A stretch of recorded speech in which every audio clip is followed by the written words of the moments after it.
Hello, and welcome to Aspire to Be. I'm Julie Cropp Gareleck, your host for today's episode. I'm excited and a little nervous to introduce my guest today, who is a respected entrepreneur and generally one of my favorite people. Steve Gareleck is a professionally trained CEO and serial entrepreneur with more than 25 years of experience and 20 companies in his portfolio. He has worked in industries such as telecom, professional services, real estate, both residential and commercial, professional tennis, hospitality, and now nanotechnology. Steve's impact goes far beyond the boardroom. He's committed to philanthropic endeavors and currently is the chairman of the board for a nonprofit that he started over 10 years ago. Steve, this is likely one of many podcasts that we will have. You have so much to share, and it will be a challenge to fit it all in. Welcome to Aspire to Be. Thank you. Appreciate the introduction. Yeah. So let's get started. I've teased a little bit of your experience, and I know we have a lot of ground to cover in this episode. You started in Buffalo, moved on to Rochester, conquered Wall Street, and then moved to Atlanta. So tell me a little bit about your childhood and how you grew up and how you ended up getting to Rochester. I grew up in an upper middle class family. My father owned a plumbing company. My mother was a housewife. In Buffalo, I grew up skiing and playing tennis pretty much my whole life. And when I was looking at schools, I only applied to I think 4 schools. And through schools that I thought I could get into, and Cornell, University of Buffalo, and University of Binghamton.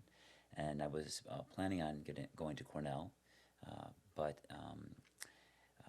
my cousin, Mark, who was there, told me he hated it. And he transferred to the University of Buffalo and then went to Harvard Law School. So I was at a tournament, a tennis tournament, maybe 2 days after I spoke with him, and the person running the tournament, the tournament was in Rochester, a guy named Peter Lyman, and I was telling him what my cousin had said, and he looked at me and smiled and he goes, well, if you could go to Cornell, you can go to Rochester, so why don't you just apply here, and I'll get you in within a couple days because you can play tennis for us. Mm-hmm. And my scores were good enough, so I literally said, okay, I'll go there. Well, and something that's interesting about that time as you chose to go to Rochester, and I know you mentioned growing up, you know, your father had his own business, and as you were looking at colleges, you also did something that not many kids do. You emancipated yourself when you were 18. Why was that? I did it when I was 19. University of Rochester did not offer. It was a Division III school. It was top 5 in the country in tennis, but didn't offer scholarships. So I had my older sister my dad was helping pay for Yale. My brother, University of Michigan. My sister at the time, college. So I didn't want to have them pay for college as well. So I figured if I declared my own independence, I was making quite a bit of money over the summers, but nothing like my dad. So coaching tennis. Mm-hmm. So I figured on my income I would get a better aid, and I did. I ended pretty much sophomore through senior year. I got 100% aid package. And so that's also interesting too, right? So with that, how many degrees did you end up graduating with? I got a degree in management studies, a master's in finance, MBA. Undergrad was economics, and then a minor in biology. So you had a busy college career then, didn't you? It was, and I finished it all in the 4 years, so I didn't have to pay for the extra 2 years of graduate school, which is great too.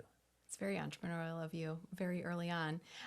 Were you always interested in business? Was that your first choice in terms of career path? No, I originally when I was a kid, my mom wanted me to be a lawyer, my dad a doctor, and so I was planning on being a doctor, and that's why I was minor in biology to chemistries. But I spent a day at a friend of my father's, did rotations in an emergency room clinic over at Millard Fillmore Memorial Hospital, mm-hmm. and so I decided to go spend a day with him to see what it was like. And after a burn victim, like 70% of their body, then a motorcycle victim who ended up dying in the emergency room. It was the worst day I've ever experienced in my life, and I was like, I could never, ever do this. So this was just before summer let up, So over the summer of my sophomore year of college, I went to visit my sister in LA. She was working at a company called the Rand Corporation, and I had some friends there as well. So one of her best friends worked in the Los Angeles office of Goldman Sachs, and she told me about investment banking. And I was like, wow, that sounds really cool. She also told you how much money you can make in investment banking too, didn't she? She did. She said it paid a lot more than doctors and lawyers, Yeah. but sounded like something a lot of fun as well. That would be perfect for what I was really interested in. And at that point, I said, you know what? I'm going to try and go to the business school at the University of Rochester. That's awesome. So once you finished up your degrees, did you have a sense for where you wanted to go? I know you ended up working on Wall Street. Was that also the dream? I know in the financial space, that's the destination if you want to be in finance. Yeah, no, I mean, I looked. New York was a place to be, so I was interviewing with mostly companies in New York. I interviewed as well with Pepsi and their strategic group, but in general, I was focused on New York, Wall Street. That's where I did my summer associate job in New York, and wanted to be and go into the investment banking side, and that's what I ended up doing. Well, and in that industry, investment banking tends to be very grueling, very long hours. At what point was there a moment where you questioned whether, staying in New York and continuing to do 80 hours a week was what you were looking to do? Was there a defining moment that maybe shifted from wanting to stay and work in New York to potentially venturing out someplace else? I mean, the career paths were very lucrative, but even the VPs and SVPs and managing directors worked super long hours. As they aged up, I was in my early 20s at the time, and I was like, geez, I know they're making a lot of money, but it's not the life I wanted for myself. Mm-hmm. And I saw my dad having a business growing up of his own, and I was like, you know what, I've got to figure this out and figure out what I want to do. I did get to see a lot of different opportunities through investment banking, and just different deal structures, and seeing how businesses operated, and a lot of different interesting and varied areas to go into. So I didn't have a really specific choice, but I knew that I wanted to do my own thing. And so how did that get you to Atlanta? One of my very best friends in high school, his family had moved to Atlanta when I was a senior in high school, and I used to come visit him. And Atlanta, it was a great, huge city, easy to get to, biggest airport in the world. I had some great friends already here, and it was a great place to do business. So I said, if I'm going to do it, why would I try and do it in New York? Why don't I go try and start a business in Atlanta, Georgia? And I just said, you know what, I'm moving, and I sold my condo and moved. That's so interesting. So a life pivot, right? A location pivot, and certainly a job pivot. When you started out on your own, and we talked to a lot of entrepreneurs on Aspire to Be about their journey, right, in becoming an entrepreneur, were you scared? Were you focused? What would you say as you started that process that you were thinking about? I mean, certainly all of those other decisions led you to make this decision to go out on your own, but how did you know it was the right time, the right opportunity? I didn't. I had some money saved up. I wasn't sure what I was going to do. I just needed to try and figure it out. So I literally spent the first few months trying to figure it out. Then I decided to, until I had something that I was deciding on, I took a job in middle market sales for, now it's Bank of America Merrill Lynch, and did that for about a year. And then they ended up closing the office, and I was able to I received a reasonably good signing bonus to jump on board because of my investment banking background. So I was able to not have to pay back the signing bonus because they moved the office as part of the contract. And that's when I decided to do my own thing. And I had already started a business buying memory on third-party wafer and CPUs from Taiwan, and then selling them to resellers in the U.S. And I had a guy working for me, working out of my garage.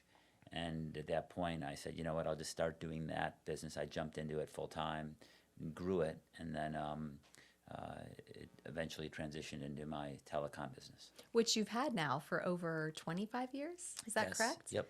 So, Cost Management Group is the telecom company that you started all those years ago. And I know that it has certainly been a consistent business for you over the years. You've not just started CMG, you also went through some acquisitions to grow that business, correct? We did, yes. Yeah. Tell us a little bit about that process. I mean, certainly building a business is one thing, but then acquiring others to help build the business is also very difficult. What were some of the drivers that led you to look for opportunities to grow through acquisition as opposed to growing through just pure sales and revenue development? Well, the business really was all sales in the beginning. When they opened up local long distance and data, the Judge Green back in the late 90s, early 2000s, we started selling local long distance and data services along with operator services when it was bigger back then. And we landed some very nice contracts, and we were making quite a bit of money, and we decided to automate some processes in the company related to telecom expense management. And so we were investing in those areas, and we invested through technology as well as we started we bought a couple small companies to try and drive growth. And part of that process, did you find it difficult to merge teams and senior leadership? Were there challenges with that? Absolutely. It sounds great at first, but when you're mixing different cultures, different value systems, and you think you know people, I would always recommend really get to know people before you jump into business. That's something we talk an awful lot about, whether it's related to work or in life, right? Is the people that we surround ourselves with are really the most important. What has been the downside of people? I know certainly, there have been experiences where you and I both have come across people that we've trusted or felt had our best interests at heart, only to find out that they didn't. I know you've gone through some of those. I reference it also in my book, Dare to Become. Some of those experiences that you've had, how do you overcome that when there's a betrayal of trust? How do you move beyond that and not let that hinder the progress that you're making in the business? Well, the good thing is I've had, quite a few businesses and hundreds of different people working at them. And 99% of those people, most of them were great people. But, if you ever read the book Good to Great, you get one bad apple in the apple cart, and it affects a lot of other people. Sure does. So a few of the different businesses had different issues, I'd say 3 or 4 times, with 1 or 2 people max per business. And we had to deal with them situationally. And it's not about trying to worry about it or freak out. It's about, okay, we have a problem. Let's address it and figure out how to overcome and never give up. It's about never give up. Yeah. Yeah. And I think that's one thing where just for our listeners, I mean, one of the things I've always respected about your business sense is that you really are a problem solver and you really come from a place of solution, where I know a lot of times when I hit challenges in my own business, I like to sit on it for a couple of days and maybe stew over it before I come to that solution. So I think that's really important. I mean, how have people positively impacted your business? I know relationships is a big part of your life. And I know that it's also influenced, business decisions. Talk to me a little bit about the importance of those relationships.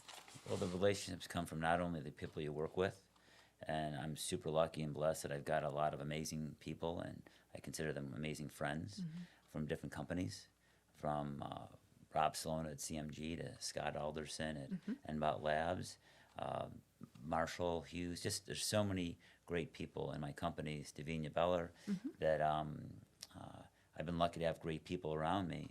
So it makes it a lot easier when you have those people around. Yeah, that's fantastic. Well, you actually teased a couple of things that we're going to talk about today. I mean, certainly we know you have Cost Management Group, and you just mentioned Davinia, who's the CEO for Infinite Resource Solutions, which is the professional services arm, and focuses on technology resources. So we know that that's important too. And then Marshall certainly, and Rob also work for CMG. But you mentioned Scott Alderson, and I think before we dive into your new project, which is in the nanotechnology space, I know that Scott was also your best friend in college. And the two of you started a business, I believe, whether you were either still in college or just exiting colleges. Tell us about that first entrepreneurial endeavor with Scott. Oh, it was this is when I left my job in New York before I moved to Atlanta. We tried something in New York. We called it Collegiate Insights, but we were a little ahead of our times. Much ahead of your times, yeah. Where we went to various universities. I think at the time probably 100 of them, colleges, universities, to build up a database. We did a video shoot of the campus tours. Went out to the nightlife of the campuses to talk to the folks at fraternities and the nightlife, the bars, and really just got a third-party independent view of college life in a campus without having to go visit it. Yeah. So we were excited when we were doing these college tours. People were always asking us what we were doing, and we sold a ton of our videos to people on the campus tours that didn't want to have to go to UCLA or Harvard or University of Georgia. They loved to get these. They knew we were doing a completely independent third-party review, so it was great. So we sold a ton of videos and actually made a reasonably good amount of money from those. But when we did our test marketing, one thing we didn't do well is we didn't research to see the percent of people that go away to college and go away to college more than 100 miles away. Oh, important And data points, yeah. The numbers are staggering of the high percentage of people that don't go to a college or university more than 100 miles from their home. So the target market we thought that was a certain size was actually about 10% of that size. So when we did our test mailings and our marketing of our product, we said we have to be at least, I think it was 2% or 3% of our target market to see who buys. And we did a small sample, then we did a large sample, and they were both about 0.5%. And we were like, this is not good. So instead of us keeping, we actually said if it's under 2%, we're not going to move forward. And if it's over 2%, we will. We have enough in the database to actually fulfill quite a bit, and we had a pretty big catalog. And we did the video editing ourselves, so we bought the equipment. It all, it was we tried to do it as economical as possible. We traveled to, in a car together, in right? a car, across country, going around, staying with friends most of the time. Yeah. We knew people. We were only in our 24 years, 25 years old. So we still knew a ton of guys in college, especially from tennis. So we had a great time. Yeah, I'm It sure was a you blast. did. But at the end, we decided to not move forward, and we were at the time bandwidth was too expensive for video online. So if it was today's world, we could have made it really easy to do, and Of course. there's other companies in that model now. Of course. But we were a little ahead of the time where we were going to be mailing these tapes out and videos and files, computer files. So it was just a different world at that point. It was, but just the fact that the two of you had this idea and turned it into something, albeit over the summer before you transitioned, but certainly sort of speaks to the way that your mind works, and then certainly Scott as well. So I know that you and Scott have been friends for over 25 years, have never worked together until the last 6 years, as you both have been leading nanotechnology efforts with NBOT Labs and Parasol. So tell us a little bit about how you go from telecom to professional services and then dive into a highly scientific business. Scott and I had just had an exit from a business, and Scott had just had a pretty good-sized exit from a business, so we decided to do a small private equity business headquartered in Charleston, South Carolina, and we started investing in various companies, and one of them we were really intrigued with. It was a technology for cleaning water, mass volumes of water, using a nanotechnology that was originally from the Soviet Union, that was acquired by the Department of Energy of the United States, that was sitting in a system called the Battelle Labs that was managed by the Department of Energy, and a group had acquired the rights to the technology where we invested in that business. And over a 2-year period, it was in the R&D phases. The management of that business didn't always do the right thing, and so the main investor, we were the second largest investor, decided to, because of liability reasons, they were a multi-billion-dollar family office. Sure. And they Lot didn't want the more risk. liability. Sure. And we were their biggest risk because we got damaged the most. So they basically said to us, we've got $5 million in this, you guys only have $4 million as a group. We don't care about our equity, we just don't want the liability, so we'll give you the whole thing. and you just run it, you manage it, and you figure it out. And that's Did what we did. did you know at that time just how valuable this technology was? We knew it was very valuable, but we didn't know what it entailed. And so I know you've spent the last several years completing additional R&D. You've done testing, and the technology actually cleans air, surface, and water. So for those listeners who are here, nanotechnology is very scientific, very, very small bubbles or very, very small cells. But this technology actually has the potential to change economies, to change areas, whether it's large bodies of water like oceans or lakes. It also has the ability to improve drinking water in areas that don't. Tell us a little bit about the challenges that you've had to overcome to get this technology patented, right? And to get this to market, because that seems like a big lift. Sure. So the technology I was just talking about, which is called Parasol, it was patented by the U.S. government, and we acquired the rights to those patents. Nothing to do with the water technology. It was very Sure. different. So the problem with the technology that we got from the U.S. government was that it needed a large compressor, which weighs hundreds of pounds and makes a lot of noise, uses a ton of power. So if we wanted to hit markets, it was very difficult to move it around and actually do fulfillment using our tech for even like a cleaning service to add it to clean a home or clean hospitals or et cetera. Sure. But the tech basically takes liquid HOCl, which is your white blood cells actually produces HOCl in your body to kill bacteria. So it converts the liquid HOCl, which is a pH neutral. There's variations of HOCl. It's an acid. So But- non-toxic, not harmful. But ours is a pH of 7, Okay. like water, non-toxic. You could actually bathe in it, and we convert it to nanoparticles as small as smoke in the air. So if you have a room that has smoke problems or odor problems, and most of the time you can't get to the spaces where the smoke or the odors are caused by the particles, we actually have technology that have particles that can get to those particles and kill them. Yeah, so and it clean can 'em go up. through. It can go through. The parasol can go through fabric, right? So think Fabric, of curtains in carpeting, hotels, carpeting, a clothing. chair, a car, and an ambulance. It can basically sterilize the entire area.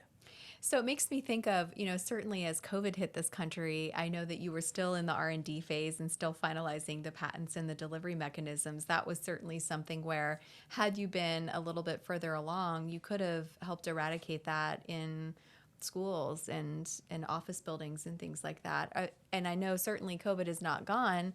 Where are you now in the process with going to market? So we actually did some schools, one school in particular in Tampa area, and before and after, we went from tons of cases of COVID to almost none. You're going to get some from the outside, but Sure. most of it was transferred inside the schools themselves. So it was working really well. As COVID let up, though, we were using our earlier technology. It was hard to deploy, so we were partnered with some ex-firemen who was helping go and doing the deployment.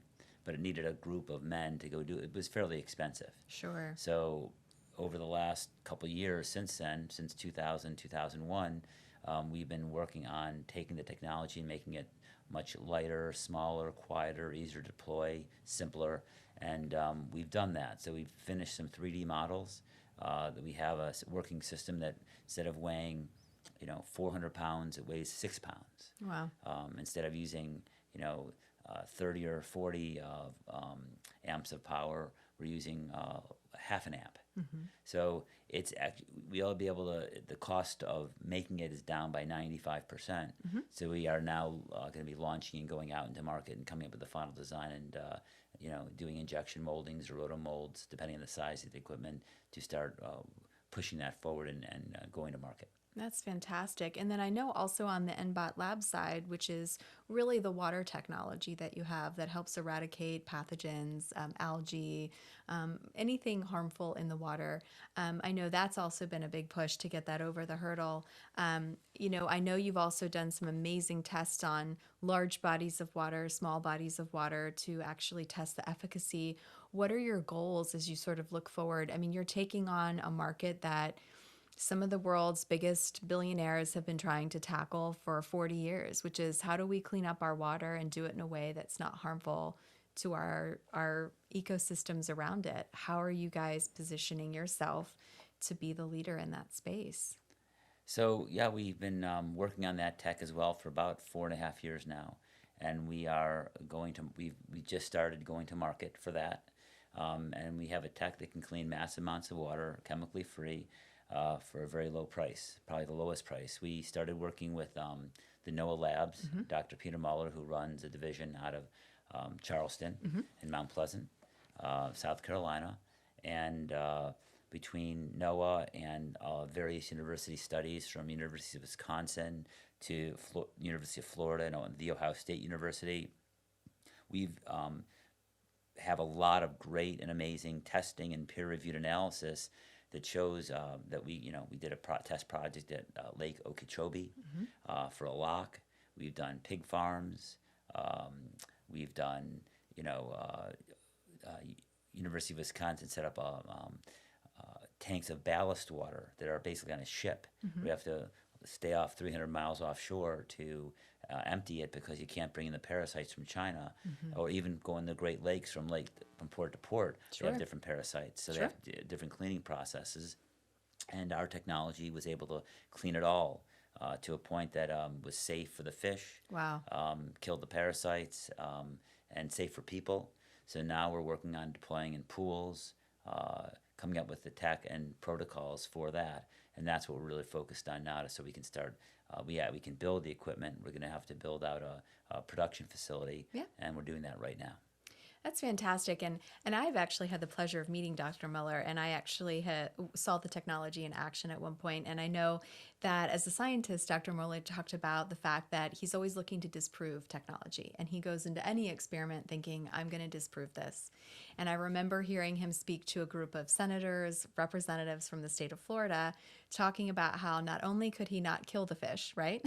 He could not damage the ecosystem. And darn it if he didn't sterilize the water. So while we were happy he did not drink the water, I know that he is very committed to that technology. And so it isn't just sort of a business that you've started, it's also technology. The technology is sound. So very excited to see where that goes. As you look over your career, I think one of the things we try to share with entrepreneurs is, what does it really take to be successful? What are some of the key nuggets of wisdom that you would give an individual who maybe is still working a job 80 hours a week, or maybe someone that's thinking about starting their own? A phrase from one of the foundations in Las Vegas we work with, Trent and Hellenick, this no quit attitude, and just persevere. And if you run into a problem, I never get mad. I say, okay, we have a problem. How do we fix it? What do we need to do? And I focus all of my energy on fixing it and persevering versus getting angry, which I feel is just a wasted energy. Sure. And wasted resource and focus. So, I mean, that's, and try and surround yourself with great people. It's all about the people you work with, and trust is, way up there. It's huge. So you get great people, you don't quit, you focus, and people say you get lucky, but in all these situations, you're creating opportunities to get lucky. Sure. So it can't go great all the time. Right. And yes, you're going to work hard, and it doesn't always pay off. But if you work hard and you focus, new opportunities and opportunities we've never thought of will come by. I decided to get involved with a tennis club here in Atlanta called the Concourse, and with a group of folks, and ran into some problems with the actual business. I was in there to use my biotech of the parasol to clean the surfaces for a health club, and I wanted to figure out a tech that could clean the pools. Yeah. So we did that, and the club was great for that, but because of some of the situations that happened with my partners in the business, it ended up that I ended up buying them out, and we were fortunate enough to sell the club to Lifetime, which was the second club that I've owned that we sold to Lifetime, and they're just a top-notch, amazing group of folks. Their CEO, Bahram Arcadi, is just a wonderful human being. And talk about a culture, right? He has really driven a culture across Lifetime Fitness and his people, too. Yeah, all of the people that I've worked with there, from from Eric Boss to Adam Beavis to all the folks at Lifetime. It's been just a great experience, and I have a lot of trust back and forth that allowed this transaction to go through relatively quickly because the trust part was already checkboxed. Well, and you bring up two businesses that I know we didn't discuss, and that's sort of one that kind of led from a passion project of yours. So I know this, our listeners don't, but you love to play tennis, still I play do. tennis 3 hours a day. No, an hour and a half a day. Oh, we've cut it back to an hour and a half a day. Okay, so an hour and a half a day you play tennis, but you've been a tennis player from a young age. You coached, you had your own tennis business, making money in the summers. You then played at Rochester at the collegiate level, and then since then your passion really truly has been being part of the tennis world. And I know initially that started out as a club that you bought here in Atlanta, the Racket Club of the South, that, as you mentioned, you sold to Lifetime Fitness, but you are now a part owner in an actual ATP tournament in Sarasota. So how amazing is that for you that you get to combine the things that you're most passionate about, business and tennis? Oh, it's amazing. It's of course, I love the idea of clean water and really helping the planet, but I just love tennis and the people around it. I get to work with amazing people from the USTA and the ATP. One of my dear friends are ATP players today. I go to an event called the Necker Cup every year, which has some ATP players that get to know guys a lot better than normal, than being on the tour, just going to tournaments. And over time, since that's where my leisure time is spent, those are the people that I become friends with. And we get along great. These are guys who have very similar values, very similar interests. So it's I can go anywhere and play ping pong, padel, Anything with a racket, you're playing it. whatever it is, tennis, Yeah. Pickleball. It just beach tennis. It just doesn't matter. It's just I love to compete and love to have fun with it and love sport. Yeah, and something that not many people do, right? You combine passion with your business, but then you also, a little over a decade ago, helped found the National Tennis Foundation, which was designed to provide opportunities for children who did not have access to, programs or resources to develop their talent.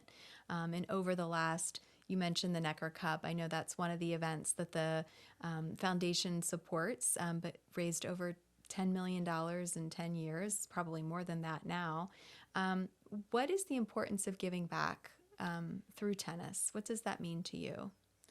So it's another, again, huge part of my life. Been fortunate to be associated with the Necker Cup. Rem Reynolds, Mike Richards, and Trevor Short, three amazing guys, developed the event. And there's this last night is the end of the world party, and it's a great way to raise money. So when we raise this money, of course, it helps not just we raise the money for the National Tennis Foundation, but it's shared with the Inspiring Children's Foundation, led by Trent Alnick. It's we have the group in South Atlanta with Sam, Yes. Coach Sam, Yeah. and we have sometimes there's individual kids as well as Virgin Unite Richards Foundation benefits, and sometimes some of the players, whether it's Novak Djokovic or Rafa Nadal, different folks who have been there, or the Bryan brothers, we actually use some of the money to support their foundations as well. So it's been amazing, and we help so many kids. And it's really not about just using tennis. It's basically making them better people. It's about teaching the things like integrity, hard work, Yep. all the things that are important, because a lot of these kids who want to play tennis don't have opportunities like other kids have. They don't have the financial means. It's an expensive Sure, it's sport. very expensive. Sure. So getting people into programs, especially the programs at the Inspiring Children's Foundation in Las Vegas, has been amazing. And watching these kids grow and persevere, and the stories we hear are just heartbreaking but amazing. What comes out of it. No, well, you bring up the important foundations that it teaches too, right? Which is integrity in business. I know that's something that that you try to live your life by the golden rule, right? So you do unto others as others do unto you. I know that's something that we've also taught our children too. Yes, every day. Every day we bring that up, but I do think it speaks to the foundation of success, right? You don't get to be this successful by breaking relationships, not having integrity, not putting your nose down and working hard. And I think some of the myths that we are trying to dispel here on Aspire to Be is that A lot of times it looks easy from the outside looking in, but as you know and you've learned, it takes a lot of work, right? And even at 5 o'clock at the end of the day, you're still working well until 10, 11 o'clock at night because you're finishing up all the things that need to get done. Anything else that you want to share? Any fun stories or businesses that you've done that you just love or think was the best experience? Um, I was just talking about just a real estate project I had worked on in the past, where we invested in Sugar Ray Leonard's old penthouse condo in Buckhead, Yes, I remember that condo. and my cousin was involved, and you were I involved, was involved, yeah. and we didn't realize it, but there was an air conditioning unit on the roof that was just above the unit that was made a really loud noise, and we didn't know it until summer hit, and the air conditioning went on, and it was unbearable. Yes. So when So we couldn't sell it. we couldn't sell That's it, the punchline. We weren't able to sell the unit with that noise. and we knew about it, and so we should have disclosed it, but the people we bought it from did it. We got a great price, but it was never disclosed. So we went down to the board of the building and let them know about it, and they already knew about it. And they said, "You guys bought the unit knowing that there was a problem." We were never told. Well, they said we did. Well, yes, we And know what they said. one of the folks on the board basically told us to blank off, and he was a broker who didn't get the deal, so he was already mad So he was at already us. mad, yeah. So the good thing about tennis is that with my old club, Racket Club of the South, we had the AT&T, the BB&T tennis tournament Here in Atlanta. in It's Atlanta big in the at summer. my club, and the mayor came, and I got to know him through that tournament, and it was Kasim Reed. It was a few years ago, Yeah. and he had said, if you ever have any problems, just give me a call. I think you're the And- only constituent who probably took him up on that. So it was way above the legal noise limit, and I didn't know it at the time. But the equipment, the city did not have the equipment to legally measure the noise levels. But the guy Steve, the broker who was calling me names, knew it. Yes. And said that's too bad, and he knew that we couldn't change it because there was no way to actually. It was an $800,000 investment of equipment the city didn't approve. Of course. So For one unit in Buckhead. well, Probably others, but again. so we went down. I sent a note to the mayor, explained, reminded him who I was, and my cousin Kirk said, "Oh, that's I was invited to a meeting that's grievance meeting once a month." So we go down there, and we're in the waiting room, and the chief of police of the city is there, chief legal person's there, and they're talking, and I heard him. I'm like, "Wow, we got some pretty high-powered city people here." I didn't Wonder realize. what's going on. So they get called into a meeting with the mayor, and I was thinking, gosh, I've been waiting for 15 minutes. I thought it would be our turn, but I guess it's not. And about 10 minutes later, we get called into a room. So, okay, so maybe they were there for the big meeting. So we walk into this conference room, and it's basically the chief of police, chief legal, and the mayor walks in. And I explained to the mayor, and I said, Kasim, the city doesn't have the ability to stop issues with noise levels. They don't have the proper equipment, and so they can't write a citation. And the person on the board knew this, so I'm kind of screwed. I've got a condo that has really loud noises coming in all day long, and I can't do anything about it. And Kasim looked over to the chief of police and said, "We can't enforce our own laws for noise ordinance." And the chief of police goes, "Well, the equipment had broken a few years ago, and it was $800,000 or so, and it was never put in the budget." So Kasim goes, "Well, we have to be able to enforce the laws, so why don't we approve that right now?" So they approved that, and then he looked over to the chief legal and said, "How long would it take to issue a citation if it really is above they had to properly Of course, measure?" properly measure it. So, and then he goes, "Well, it's going to take some time to get the equipment in. Then we have to do a formal training so it's compliant with our laws of how we do the checking, and figure 60 days." And he goes, then we leave the meeting, and the chief legal pulls me aside and says, if they are breaking the law, we will get it taken care of. It's as simple as that. Yeah. Because everybody should have. We know it's just not you. There's others as well that I'm have sure. issues. Imagine the other So- number of people that have faced the same issue. So, and then he mentioned to me that it goes, if we do issue a citation and they're not fixing it, it's $1,000 a day fine automatically. So they literally 60, maybe 80 days later, get the equipment, do the training, they go measure it, and they find that it's way above the legal limit. Yes. So they issue the building a citation and say if it's not cured within 30 days, it's a $1,000 a day fine. Yeah. So I get a call from the building, basically saying, would you please work with us for the $1,000 a day fine, and just give us some sort of release that we will fix it, we will change it, we'll move it, we'll do whatever it takes, because it might take 3 to 4 months to get it fixed and they swapped didn't want out. to pay the $1,000 Exactly. a day. So at the end of the day, they started immediately getting the engineering done. Yep. They fixed the unit, and they actually moved it to a different part of the building on the roof. Yes. That I guess they were scared of what would happen in the future. I don't know. But Absolutely. But I mean, what a great story, though, about how, you're at a tennis tournament, and because of your involvement with Racket Club and the tournament, the BB&T, which became the BB&T tournament here in Atlanta, you meet the mayor, and you end up getting a meeting. And I certainly know that myself and Kirk and a couple other folks that were in the deal with us were shocked, probably just as you were when you walked in and realized that they were all there to discuss this issue. So you definitely are a problem solver, that is for sure. yeah. Are there any deals that you've done that you wish you hadn't? We bought a telecom business out of DC many years ago, and the person who ran the business was not an honest guy, and we ended up getting into litigation, and we eventually won, but it took a long time, and in litigation, usually the lawyers win. Yeah, they all do. Yeah. And I've only had it a few times, and we usually win that we've had it for different reasons, whether it's somebody's trying to steal our biotechnology patents, was one, and the acquisition of a telecom business was the other, and I think there was a third with a tennis pro who wanted extra money, but it ended up all working out fine. And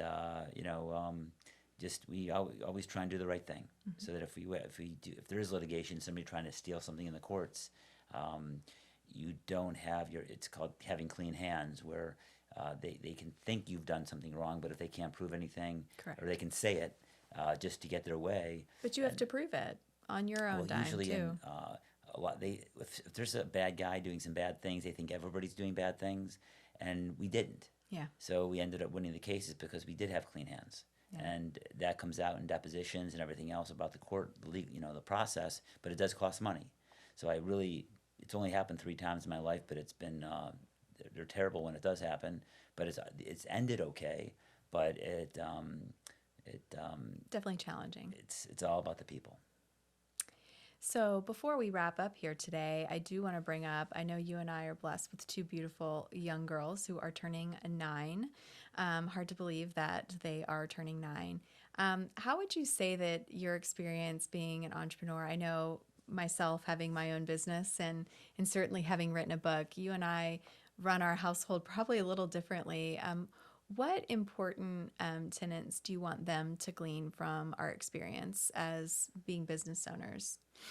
As you mentioned earlier in the conversation, my big thing is teaching the golden rule, and I talk about it almost every day, and to be kind and whatever you would want somebody to do do to others. But I also try and teach them self-confidence. We're very lucky that they're both, beautiful, bright children.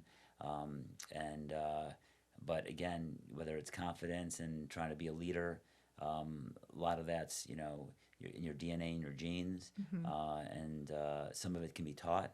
So just, trying to be always positive with the kids, letting them know that, they're not going to be able to do anything they want because just physically or mentally it may not be the right choice for them. Sure. But in general, the world's their oyster, and if they want to try and do it, they should be able to try and do anything they want and be anybody they want. Yeah, as long as they work hard to get there, right?